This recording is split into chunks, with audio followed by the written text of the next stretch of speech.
हिंदू मानते हैं कि समय सीधा ही चलता है। सीधे चलने वाले समय में जीवन और घटनाओं का चक्र चलता रहता है। समय के साथ साथ घटनाओं में दोहराव होता है, फिर भी घटनाएं नई होती हैं। लेकिन समय की अवधारणा हिंदू धर्म में अन्य धर्मों की अपेक्षा बहुत अलग है। प्राचीन काल से ही हिंदू मानते आए हैं कि हमारी धरती का समय अन्य ग्रहों और नक्षत्रों के समय से भिन्न है। जैसे 365 दिन में धरती का एक वर्ष होता है, तो धरती के मान से 365 दिन में देवताओं का एक दिव्य वर्ष होता है। हिंदू काल अवधारणा सीधी होने के साथ साथ चक्रीय भी है। चक्रीय इस मायने में कि दिन के बाद रात और रात के बाद दिन होता है, तो यह चक्रीय है। लेकिन इसका यह मतलब नहीं है कि कल वाला दिन ही आज का दिन है और आज भी कल जैसी ही घटनाएं होती रहेंगी। राम तो कई हुए, लेकिन हर त्रेता युग में अलग अलग हुए और उनकी कहानी भी अलग अलग है। पहले त्रेता युग के राम का दशरथ नंदन राम से कोई लेना देना ही नहीं है। यह तो ब्रह्मा, विष्णु और शिव ही तय करते हैं कि किस युग में कौन राम होगा और कौन रावण, कौन कृष्ण होगा और कौन कंस होगा। ब्रह्मा, विष्णु और महेश के ऊपर जो ताकत है उसे कहते हैं काल ब्रह्मा। यह काल ही तय करता है कि कौन ब्रह्मा होगा और कौन विष्णु। उसने कई विष्णु पैदा किए हैं और कई अन्य धरतियां भी पैदा की हैं। अब तक वराकल्प के मनु, सौरोचिष मनु, उत्तम मनु, तमाश मनु, रेवत मनु, चाक्षु मनु तथा वैवस्वत मनु के मनवंतर बीत चुके हैं और अब तक वैवस्वत तथा सावर्णी मनु की अंतर्दशा चल रही है। हिंदू धर्म के इतिहास को कई इतिहासकारों ने लिखा है, लेकिन आजकल नेट का युग है। यहाँ इतनी लंबी चौड़ी बातें लिखने से शायद ही समझ में आए। मोटी मोटी किताबें पढ़ने की किसे फुर्सत है। हिंदू धर्म के प्राचीन इतिहास को किसी मानव की उत्पत्ति से जोड़कर नहीं देखा जा सकता। जैसा कि दूसरे धर्मों में आदम से इतिहास की शुरुआत होती है और फिर क्रमशः मूसा, ईसा और मोहम्मद तक समाप्त हो जाती है, जबकि हिंदू धर्म अनुसार मनुष्य पहली बार नहीं जन्मा तथा उसका अस्तित्व कई बार मिट गया और हर बार उसकी उत्पत्ति किसी एक माध्यम से नहीं हुई। कभी उसको रचा गया तो कभी वह क्रम विकास के माध्यम से जन्मा।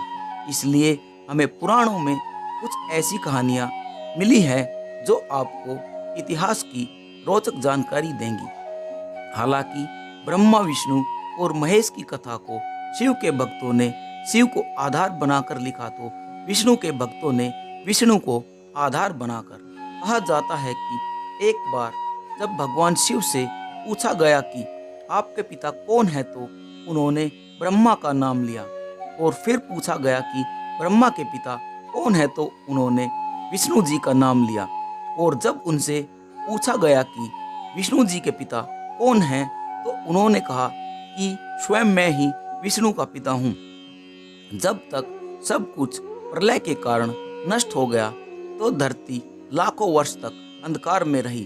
फिर सूखी धरती पर जलवृष्टि हुई और यह धरती पूर्ण रूप से जल से भर गई। संपूर्ण धरती जलमग्न हो गई। जल में भगवान विष्णु की उत्पत्ति भी हुई। जब उन्होंने आंखें खोली तो नेत्रों से सूर्य की और अर्ध चंद्रमा से चंद्रमा की उत्पत्ति हुई। जल से विष्णु की उत्पत्ति होने के कारण उन्हें भी हिण्याब भी कहते हैं। हिण्य अर्थात जल और नाभ अर्थात नाभि, यानी जल की नाभि। इस नाभि से कमल की उत्पत्ति हुई और कमल जब जल के ऊपर खिला तो उसमें ब्रह्मा की उत्पत्ति हुई। फिर उनके माथे से एक ज्योतिर्लिंग प्रकट हुआ जो टूटकर जब बिखरा तो उसमें से महेश की उत्पत्ति हुई। दोनों ने पूछा मैं कौन हूँ? तब विष्णु ने उनको सृष्टि के विस्तार का आदेश दिया। इस काल में एक और जहाँ जल में एक इंद्रिय और एक रंगी जीवों की उत्पत्ति हुई वहीं असंख्य पौधों और लताओं की उत्पत्ति भी हुई। इसी तरह से मेरु पर्वत से जब कुछ जल हटा तो यही एक इंद्रिय जीव वहां फैलकर तरह तरह के रूप धारण करने लगे। यह जीवन क्रम विकास के क्रम में शामिल हो गए। यह सब ब्रह्मा की घोर तपस्या और अथक प्रयासों से संभव हुआ। तब ब्रह्मा ने एक ऐसे जीव की उत्पत्ति करने की सोची जो अन्य जलचर, थलचर और नभचर जीवों की अपेक्षा अधिक बुद्धिमान हो, अर्थात खुद ब्रह्मा की तरह ही हो। यह सोचकर उन्होंने पहले 4 सनत कुमारों को जन्म दिया, लेकिन वे कुछ नहीं कर पाए और वे चारों भी ब्रह्मा की तरह तपस्या में ही लीन हो गए। तब ब्रह्मा ने 10 मानस पुत्रों को उत्पन्न किया, वशिष्ठ, क्रतु, पुलह, पुलस्त्य, अंगिरा, अत्रि और मरीचि आदि, और उनसे कहा कि आप मानव जीवन की उत्पत्ति करें, उनको शिक्षा दे और परमेश्वर का मार्ग बताए। बहुत काल तक जब ये ऋषि तपस्या में लीन रहे तो यह देखकर स्वयं ब्रह्मा ने मानव रूप में स्वयंभू मनु और स्त्री रूप में शत्रुपा को जन्म दिया। उन्होंने तब उन दोनों से मानव जाति के विस्तार का आदेश दिया और कहा कि आप सभी धर्म सम्मत वेदवाणी का ज्ञान दें। वेद ईश्वर की वाणी है। इस वाणी को सर्वप्रथम 4 क्रमशः ऋषियों ने सुन लिया, 1 अग्नि, 2 वायु, 3 अंगिरा और आदित्य। परंपरागत रूप से इस ज्ञान को स्वयंभू मनु ने अपने कुल के लोगों को सुनाया, फिर सौरोचिस, फिर ओतमी, फिर तामस मनु, फिर रेवत और फिर चाक्षु ने इस ज्ञान को अपने कुल और समाज के लोगों को सुनाया। बाद में इस ज्ञान को मनु ने अपने पुत्रों को दिया। इस तरह परंपरा से प्राप्त यह ज्ञान श्री कृष्ण तक पहुंच गया। हिंदू धर्म की शुरुआत की कहानी में सबसे पहले ब्रह्मा और उनके पुत्रों की कहानी का बहुत अधिक महत्व है। उसके बाद विष्णु और महेश के शिष्यों और भक्तों की कहानी का अधिक महत्व है। महेश ने ब्रह्मा के पुत्र दक्ष की बेटी सती से विवाह किया और विष्णु ने ब्रह्मा के पुत्र भृगु की बेटी लक्ष्मी से विवाह किया। इस तरह ब्रह्मा, विष्णु और महेश ने संपूर्ण धरती पर देव, दैत्य, दानव, राक्षस, मानव, किन्नर, वानर, नाग, मल आदि हजारों तरह के जीवों की रचना की। उल्लेखनीय है कि स्वयंभू मनु के कुल में भगवान ऋषभदेव हुए। ऋषभदेव स्वयंभू मनु से 5वीं पीढ़ी में इस क्रम में हो गए। स्वयंभू मनु, प्रियव्रत, अग्निर्ध, नाभि और फिर ऋषभदेव ने प्रजा को जीवन के निर्वाह हेतु असीमसी, कृषि, वाणिज्य, विद्या, शिल्प आदि की शिक्षा दी। इनका नंदा व सुनंदा से विवाह हुआ। इनके भरत व बाहुबली आदि 100 पुत्र हुए। भरत के नाम से ही इस अंजना भखंड का नाम भारतवर्ष रखा गया। ऋषि कश्यप, हिरण्यकश्यप और हिरण्याक्ष, जैसा कि हम पहले बता चुके हैं कि संपूर्ण धरती पर पहले जल ही था। जब जल हटा तो धरती का सर्वप्रथम हिस्सा जो प्रकट हुआ वह मेरु पर्वत के आसपास का क्षेत्र था। यह पर्वत हिमालय के बीचों बीच का हिस्सा है। यहीं पर कैलाश पर्वत है। कश्मीर को कश्यप ऋषि के कुल के लोगों ने ही बसाया था। ऋषि कश्यप एक ऐसे ऋषि थे जिन्होंने बहुत सी स्त्रियों से विवाह कर अपने कुल का विस्तार किया था। आदिम काल में जातियों की विविधता आज की अपेक्षा कई गुना अधिक थी। ऋषि कश्यप ब्रह्मा जी के मानस पुत्र, मरीचि के विद्वान पुत्र थे। सुर असुरों के मूल पुरुष ऋषि कश्यप का आश्रम मेरु पर्वत के शिखर पर था, जहाँ वे परब्रह्मा परमात्मा के ध्यान में लीन रहते थे। समस्त देव, दानव और मानव ऋषि कश्यप की आज्ञा का पालन करते थे। कश्यप ने बहुत से स्मृति ग्रंथों की रचना की थी। ऋषि कश्यप का कुल पुराण के अनुसार सृष्टि की रचना और विकास के काल में धरती पर सबसे पहले भगवान ब्रह्मा जी प्रकट हुए। ब्रह्मा जी से दक्ष प्रजापति का जन्म हुआ। ब्रह्मा जी के निवेदन पर दक्ष प्रजापति ने अपनी पत्नी के गर्भ से 16 कन्याएं पैदा की। इन कन्याओं में से 13 कन्याएं ऋषि कश्यप की पत्नियां बनी। मुख्यतः इन्हीं कन्याओं से सृष्टि का विकास हुआ और कश्यप सृष्टिकर्ता कहलाए। ब्रह्मा के पुत्रों के कुल के लोगों ने ही आपस में रोटी बेटी का संबंध रखकर कुल का विस्तार किया। कश्यप की पत्नियां इस प्रकार ऋषि कश्यप की अदिति, दिति, धनुकाष्ठा, अरिष्टा, सुरसा, इला मुनि, क्रोधवशा, ताम्रा सुरभि, सुरसा तिमि, विनता कुद्र, पतांगी और यामिनी आदि पत्नियां बनी। इन पत्नियों की कहानी बड़ी रोचक है। हिंदुओं को इनकी कहानियां भी पढ़नी चाहिए। अदिति पुराणों के अनुसार कश्यप ने अपनी पत्नी अदिति के गर्भ से 12 आदित्यों को जन्म दिया, जिनमें भगवान नारायण का वामन अवतार भी शामिल था। दिति कश्यप ऋषि ने दिति के गर्भ से हिरण्यकश्यप और हिरण्याक्ष नामक 2 पुत्र और सिंगिका नामक एक पुत्री को जन्म दिया।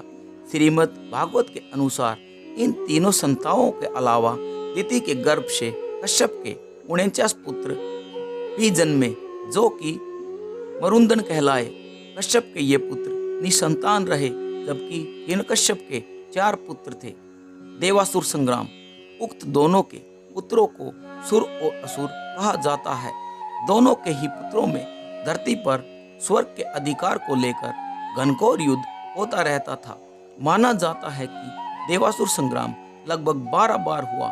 इन दोनों के पुत्रों में अदिति के पुत्र इंद्र और विवस्वान की प्रतिद्वंद्विता दिति के पुत्र हिरण्यकश्यप और हिरण्याक्ष से चलती रहती थी। अदिति के पुत्र वरुण देव और असुर दोनों को ही प्रिय थे, इसलिए उनको असुरों का समर्थक भी माना गया है। वरुण जल के देवता थे। हिरण्याक्ष भयंकर दैत्य था। वह तीनों लोकों पर अपना अधिकार चाहता था। हिरण्याक्ष का दक्षिण भारत पर पूरा राज था। ब्रह्मा से युद्ध में अजय और अमरता का वर मिलने के कारण उसका धरती पर आतंक हो चला था।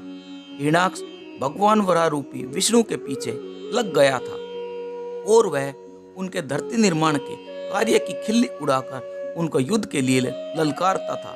वराह भगवान ने जब रसातल से बाहर निकलकर धरती को समुद्र के ऊपर स्थापित कर दिया, तब उनका ध्यान हिरण्याक्ष पर गया। आदि वराह के साथ भी महाप्रबल परासेना थी। उन्होंने अपनी सेना को लेकर हिरण्याक्ष के क्षेत्र पर चढ़ाई कर दी और विंध्यगिरि के पाद प्रसूत जल समुद्र को पार कर उन्होंने हिरण्याक्ष के नगर को घेर लिया। संगमनेर में महासंग्राम हुआ और अतः हिरण्याक्ष का अंत हुआ। हिरण्यकश्यप का पुत्र प्रहलाद भगवान विष्णु का परम भक्त था। हिरण्यकश्यप को यह अच्छा नहीं लगता था। हिरण्याक्ष की तरह वह भी चाहता था कि संपूर्ण धरती के देव, दानव और मानव मुझे ईश्वर माने। हिरण्यकश्यप को मारने के लिए भगवान विष्णु को नरसिंह अवतार लेना पड़ा। भक्त प्रहलाद की कहानी से भी अवगत है। होलिका दहन और नरसिंह जयंती पर्व इस घटना की याद में ही मनाया जाता है। वाली वामन। महाबली वाली अजर अमर है। कहते हैं कि वो आज भी धरती पर रहकर देवताओं के विरुद्ध कार्यों में लिप्त है। पहले उसका स्थान दक्षिण भारत के महाबलीपुरम में था, लेकिन मान्यता के अनुसार मरुभूमि अरब में है, जिसे प्राचीन काल में पाताल लोक कहा जाता है। रावण भी वहीं रहता है। समुद्र मंथन में उसे घोड़ा प्राप्त हुआ था, जबकि इंद्र को हाथी। उल्लेखनीय है कि अरब में घोड़ों की तादाद ज्यादा थी और भारत में हाथियों की। शिव भक्त असुरों के राजा बाली की चर्चा पुराणों में बहुत होती है। वह अपार शक्तियों का स्वामी लेकिन धर्मात्मा था। वह मानता था कि देवता और विष्णु ने उनके साथ छल किया। हालांकि बालू विष्णु का भी भक्त था। भगवान विष्णु ने उसे अजर अमर होने का वरदान दिया था। देवताओं के कहने पर वामन रूप में विष्णु ने दानवीर बाली के समक्ष ब्रह्मा रूप में उपस्थित होकर उससे 3 पग भूमि मांग ली थी। वामन ने 2 पग में 3 लोक नापकर पूछ लिया, अब तीसरा पग कहाँ रखूं? तो बाली ने कहा कि प्रभु, अब मेरा सिर ही बचा है, आप इस पर तीसरा पग रखें। बाली के इस वचन को सुनकर उसकी दानवीरता को देखते हुए भगवान वामन को उनको पाताल लोक का राजा बनाकर अमरता का वरदान दे दिया। इस तरह इंद्र और अन्य देवताओं को फिर से स्वर्ग का साम्राज्य मिल गया। इंद्र बाली। समुद्र मंथन की कथा तो सभी जानते हैं। राजा बाली के हाथ से जब वामन के दान के कारण स्वर्ग का राज्य चला गया था, तब कुछ काल बाद एक घटना घटी। दुर्वासा ऋषि की पारिजात पुष्पमाला का इंद्र ने उचित सम्मान नहीं किया, तो इससे रुष्ट होकर उन्होंने इंद्र को श्रीहीन होकर स्वर्ग से वंचित होने का श्राप दे डाला। यह समाचार लेकर शुक्राचार्य दैत्यराज बाली के दरबार में पहुंचते हैं। वे दैत्यराज बाली को कहते हैं कि इस अवसर का लाभ उठाकर असुरों को तुरंत आक्रमण करके स्वर्ग पर अधिकार कर लेना चाहिए। ऐसा ही होता है। दैत्यराज बाली स्वर्ग पर आक्रमण कर देवताओं को वहां से खदेड़ देते हैं। इधर असुरों से पराजित देवताओं की दुर्दशा का समाचार लेकर नारद ब्रह्मा के पास जाते हैं और फिर नारद सहित सभी देवतागण भगवान विष्णु के पास पहुंच जाते हैं। भगवान विष्णु सभी को लेकर महादेव के पास पहुंच जाते हैं। सभी निर्णय लेते हैं कि समुद्र का मंथन कर अमृत प्राप्त किया जाए और वह अमृत देवताओं को पिलाया जाए, जिससे कि वे अमर हो जाएं और फिर वे दैत्यों से लड़ सके। वैवस्वत मनु मत्स्य पुराण में उल्लेख है कि सत्यव्रत नाम के राजा एक दिन रत्माला नदी में जल से तर्पण कर रहे थे। उस समय उनकी अंजुली में एक छोटी सी मछली आ गई। सत्यव्रत ने मछली को नदी में डाल दिया तो मछली ने कहा कि इस जल में बड़े जीव हैं और वो मुझे खा जाएंगे। यह सुनकर राजा ने मछली को फिर जल से बाहर निकाल लिया और वे अपने कमंडल में रख उसे अपने आश्रम में ले गए। रात भर में वह मछली बहुत बड़ी हो गई। तब राजा ने उसे बड़े से मटके में डाल दिया। मटके में भी वह बढ़ गई तो उसे तालाब में भी डाल दिया और तब अंत में सत्यव्रत ने जान लिया कि यह कोई मामूली मछली नहीं है, जरूर इसमें कुछ बात है। तब उन्होंने उसे ले जाकर समुद्र में डाल दिया। समुद्र में डालते ही मछली ने कहा कि समुद्र में मगर रहते हैं, मुझे वहां मत छोड़िए। लेकिन राजा ने हाथ जोड़कर कहा कि आप मुझे कोई मामूली मछली नहीं जान पड़ती हो। आपका आकार तो अप्रत्याशित तेजी से बढ़ रहा है कि आप बताएं कि आप कौन हो। तब मछली में भगवान विष्णु रूप में प्रकट होकर कहा कि आज से 7वें दिन प्रलय होगी और सारी पृथ्वी जल में डूब जाएगी। तब मेरी प्रेरणा से तुम एक बहुत बड़ी नौका बनाओ और जब प्रलय शुरू हो तो तुम सब ऋषियों सहित सभी प्राणियों को लेकर उस नौका में बैठ जाना तथा सभी अनाज उसी में रख लेना। अन्य छोटे बड़े बीज भी रख लेना। नाव पर बैठकर लहराते महासागर में विचरण करना। प्रचंड आंधी के कारण नौका डगमगाएगी, तब मैं इसी रूप में आ जाऊंगा। तब वासुकी नाग द्वारा उस नाव को मेरे सींग में बांध लेना। जब तक ब्रह्मा की रात रहेगी मैं नाव समुद्र में खींचता रहूंगा। उस समय जो तुम प्रश्न करोगे मैं उनका उत्तर दूंगा। इतना कहकर मछली गायब हो गई। राजा तपस्या करने लगे। मछली का बताया हुआ समय आ गया। वर्षा होने लगी, समुद्र उमड़ने लगे। तभी राजा ऋषियों अन्य बीजों को लेकर नौका में बैठ गए और फिर भगवान रूपी मछली वहां दिखाई दी। उसके सींग में नाव बांध दी गई और मछली से पृथ्वी और जीवों को बचाने की स्तुति करने लगे। मछली रूपी विष्णु ने उसे आत्मत का उपदेश दिया। मछली रूपी विष्णु ने अंत में नौका को हिमालय की चोटी से बांध दिया। नाव में ही बैठे बैठे प्रलय का अंत हो गया। यही सत्यव्रत वर्तमान में महाकल्प में व्योस्वान या वैवस्वत सूर्य के पुत्र श्राद्धदेव के नाम से विख्यात हुए। वही वैवस्वत मनु के नाम से भी जाने गए। वैवस्वत मनु के काल में प्रमुख ऋषि वशिष्ठ, विश्वामित्र, अत्रि, कंड, भारद्वाज, मार्कंडेय, अगस्त्य आदि। प्रारंभ से ये सभी जातियां हिमालय से सटे क्षेत्रों में ही रहती थी। फिर धीरे धीरे वहाँ नीचे फैलने लगी। राजा पृथु इक्ष्वाकु के वंश में महान सम्राट पृथु हुए। वैन के पुत्र पृथु की कहानी को बहुत कम हिंदू जानते हैं। स्वयंभू मनु के वंशज अंग नामक प्रजापति का विवाह मृत्यु की मानसी पुत्री सुनीता से हुआ था। वेन उनका पुत्र था। पृथु ने कई महान कार्य किए। उनके महान कार्यों के कारण उनको विष्णु का अवतार माना गया। वाल्मीकि रामायण में इन्हें अनरण्य का पुत्र तथा त्रिशुंग का पिता भी कहा गया है। पृथु की पत्नी का नाम अर्ची था। पृथु के पिता महापापी थे। उनके पाप के कारण वे नरक चले गए थे। पृथु ने उनको नरक से छुटाया था। पृथु भगवान विष्णु के भक्त और धर्मपरायण राजा थे। उन्होंने सरस्वती नदी के तट पर 100 यज्ञ किए थे। उस काल में यह क्षेत्र ब्रह्मावर्त प्रदेश कहलाता था। 100वें यज्ञ के समय इंद्र ने उनका अश्व चुरा लिया। इससे क्रुद्ध होकर पृथु ने धनुष पर प्रत्यंचा चढ़ा दी थी। ब्रह्मा ने उनको रोका। तब पृथु ने प्रयाग को अपना निवास स्थान बना लिया। उल्लेखनीय है कि चंद्रवंश में एक पृथु हुए थे जो ऋषि वंश के चित्ररथ के पुत्र थे, जो विदुर का भाई था। कृष्ण ने इसे मथुरापुरी के उत्तरी द्वार की रक्षा पर नियुक्त किया। तीर्थ में यादव वंश के अंत के समय यह भी परस्पर कलह में मारा गया। राजा हरिश्चंद्र। सतयुग के राजा हरिश्चंद्र की कहानी कौन नहीं जानता। लगभग सभी जानते हैं कि कैसे ऋषि विश्वामित्र और ब्रह्मा ने उनकी सत्यप्रियता की परीक्षा लेने के लिए उनका जीवन बर्बाद कर दिया था, लेकिन उन्होंने सत्य का साथ फिर भी नहीं छोड़ा। उनकी कहानी बड़ी ही दर्दनाक कहानी है। भारत के इतिहास की सबसे महत्वपूर्ण कथा मानी जाती है सत्यवादी राजा हरिश्चंद्र की कथा। हरिश्चंद्र सच बोलने, दान देने और वचन पालन के लिए प्रसिद्ध थे। उनकी सत्यता की परीक्षा लेने के लिए ब्रह्मा और विश्वामित्र ने एक योजना बनाई। फिर राजा हरिश्चंद्र का जीवन बदल गया।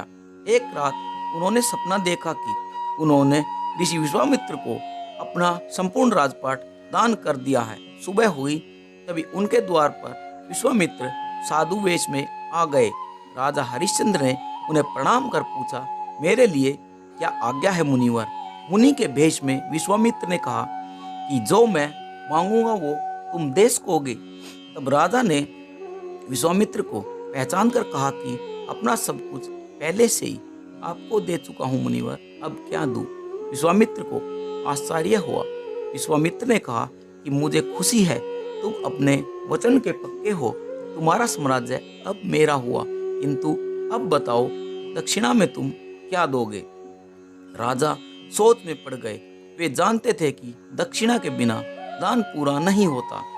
कुछ देर बाद सोचने के बाद उन्होंने कहा, मुनिवर, अब तो हमारे पास केवल हमारा शरीर बचा है। काशी नगरी के बाजार में मैं अपने को बेच दूंगा। जो मूल्य होगा वही आपकी दक्षिणा होगी। राजा ने अपने पुत्र और पत्नी सहित खुद को काशी की मंडी में बेच दिया और उस रकम को विश्वामित्र को दक्षिणा में दे दिया। बस यहीं से उनके बुरे दिन शुरू हो गए। यताति की कहानी। ब्रह्मा से अत्रि, अत्रि से चंद्रमा, चंद्रमा से बुध, बुध से पूर्वा, पूर्वा से आयु, आयु से नूस आदि विक्रमशाली पुत्र हुए। ययावती बहुत ही भोगविलासी था। जब भी उनको यमराज लेने आते तो वह कह देता, अभी नहीं, अभी तो कुछ काम बाकी है, अभी मैंने तो कुछ देखा ही नहीं। वशिष्ठ विश्वामित्र की लड़ाई। गुरु वशिष्ठ और विश्वामित्र के मध्य प्रतिष्ठा की लड़ाई चलती रहती थी। इस लड़ाई के चलते ही 5000 वर्ष पहले हुए महाभारत युद्ध के पूर्व एक और महासंग्राम हुआ था, जिसे दशरथ युद्ध के नाम से जाना जाता है। इस युद्ध की चर्चा यजुर्वेद में भी मिलती है। यह रामायण काल की ही बात है। महाभारत से पहले हुई थी एक और महाभारत। महाभारत युद्ध के पहले भारत के आर्यावर्त क्षेत्र में आर्यों के बीच दशरथ राज के बीच युद्ध हुआ था। इस युद्ध का वर्णन दुनिया के हर देश और वहाँ की संस्कृति में आज भी विद्यमान है।